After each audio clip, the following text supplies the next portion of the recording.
The man carefully stood his half-finished cigarette upright on the floor. Just as he turned around to keep mopping, the cigarette started shaking strangely and suddenly tipped over. Right after that, he felt the ground rumbling beneath him, followed by loud, heavy footsteps shaking the entire building. He quickly stood up and turned off the music playing, trying to listen closely.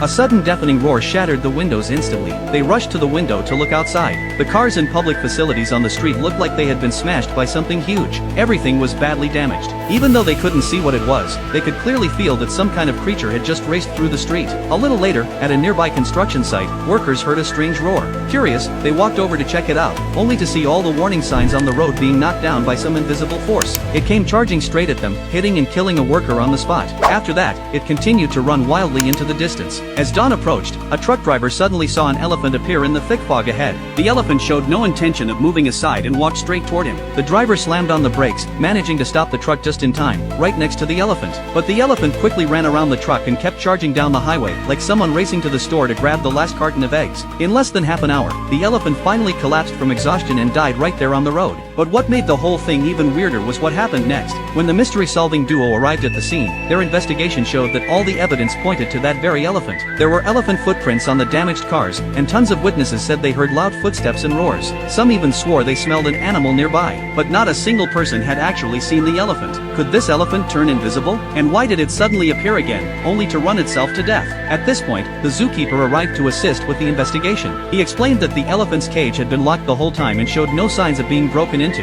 He had no clue how the elephant could have escaped. The two investigators then went to the zoo to ask the director some questions. Sure enough, just like the zookeeper said, there was no damage to the cage, and the lock had never been opened. Even stranger, the cage was super small, and there was a chain inside that was normally used to keep one of the elephant's legs locked up. Under such tight security, it seemed impossible for the elephant to escape on its own. If someone really had let it out, the only likely suspects were members of a wildlife freedom group. They believed animals should live in the wild, not be locked up in zoos for people to stare at. But when they tracked down the group to find out more, they heard something even crazier. The group's leader pulled out a video recording.